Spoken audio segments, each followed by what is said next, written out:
Good morning, मैं SK Dubey. जैसा कि पिछले वीडियो में हम लोगों ने 12वीं के इतिहास विषय का 35 क्वेश्चन सॉल्व किया है। अब आगे का क्वेश्चन,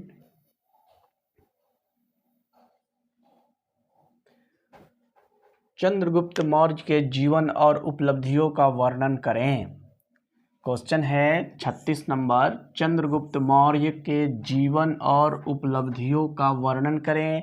जैसा कि हम लोग यहाँ पे स्पष्ट लिख रहे हैं ताकि पता चले कि इनका नाम, पिता और इनसे संबंधित जो तथ्य हैं वह स्पष्ट रूप से पता चले, इसके लिए हम लोग जो है इस तरीके का प्रयोग किए हैं।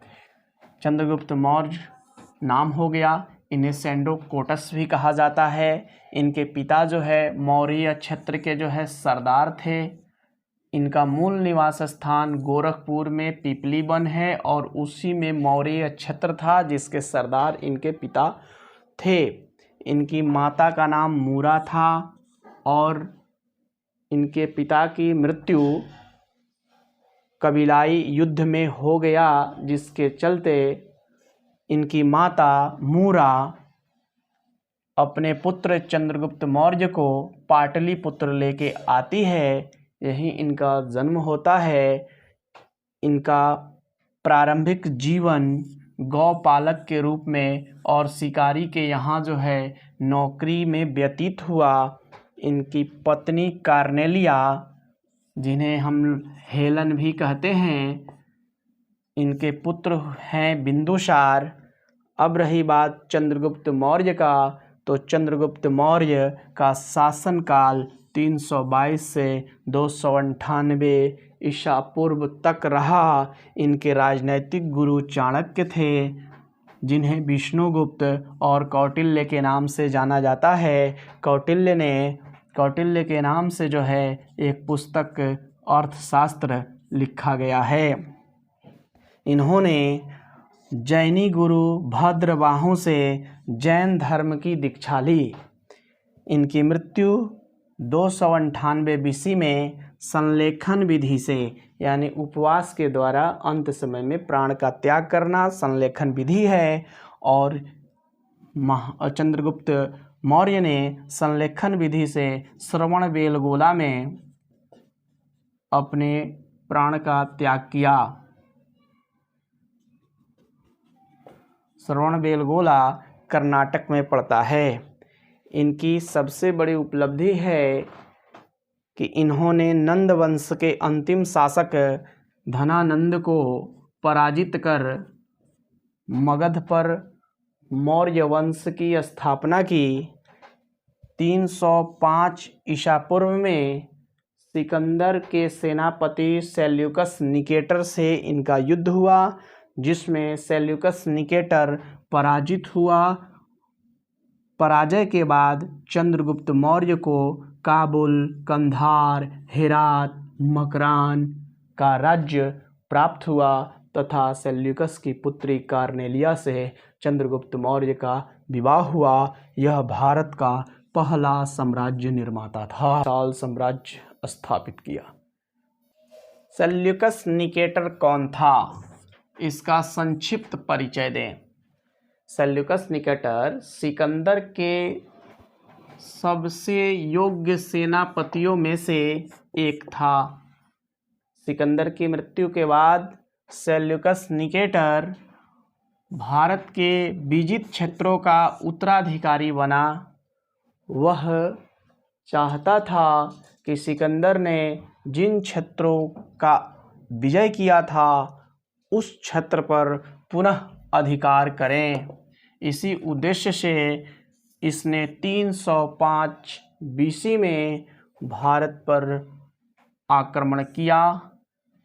चंद्रगुप्त मौर्य ने सेल्यूकस निकेटर को पराजित किया और पराजित करके काबुल, कंधार, हेरात, मकरान का भूभाग जीत लिया। सेल्यूकस निकेटर पराजित होने के पश्चात अपनी पुत्री कार्नेलिया का विवाह चंद्रगुप्त मौर्य से किया। सेल्यूकस निकेटर ने मेगास्थनीज नामक राजदूत पाटलिपुत्र भेजा। उस मेगास्थनीज ने इंडिका नामक पुस्तक लिखी। 38 नंबर क्वेश्चन है, अशोक के अभिलेख पर टिप्पणी लिखें। जैसा कि हम लोगों ने पहले भी चर्चा किया है कि अभिलेख का संबंध कठोर वस्तु पे खुदाई करके लिखा गया लेख होता है। अभिलेखों के अध्ययन को एपिग्राफी कहते हैं। अशोक के अभिलेख को 1837 ईस्वी में जेम्स प्रिसप के द्वारा पढ़ा गया। अशोक के अभिलेख 3 रूपों में पाए गए हैं, जिसमें शिलालेख, स्तंभलेख और गुहालेख है।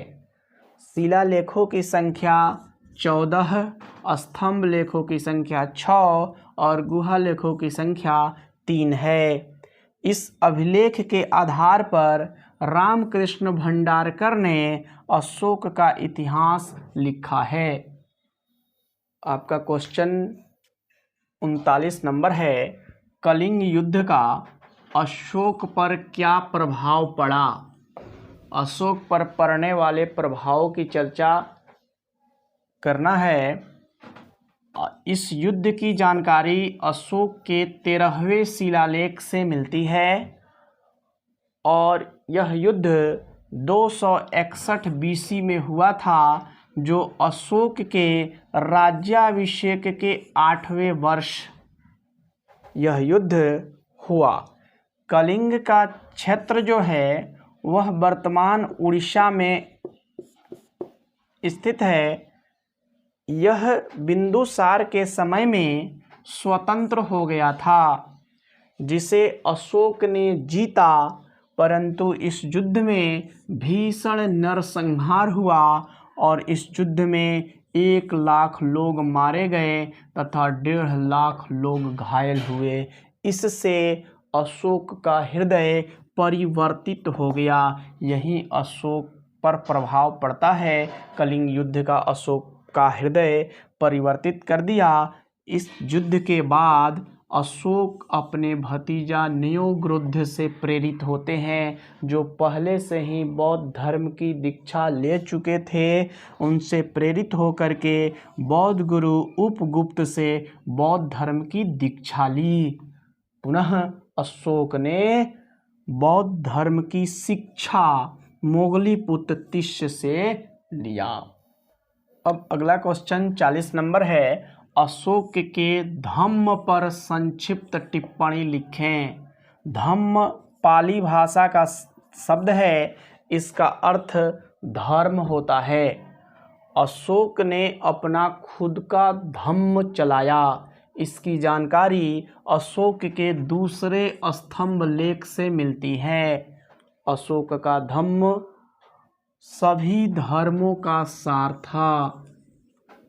अशोक ने अपने धम्म पालन के लिए कुछ आवश्यक बातें बताई हैं, जो निम्न हैं।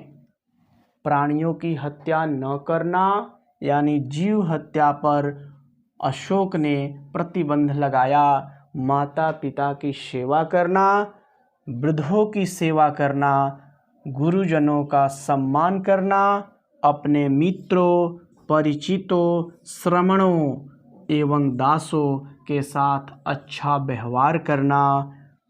उन्होंने अपने धम्म में बताया कि अल्प व्यय तथा अल्प संचय करना चाहिए। थोड़ी मात्रा में खर्च और थोड़ा ही संचय यानी अर्जन करना चाहिए। इस प्रकार हम लोगों का 40 क्वेश्चन पूरा हुआ। अगले वीडियो में फिर 5 क्वेश्चन करेंगे 41 से 45। धन्यवाद।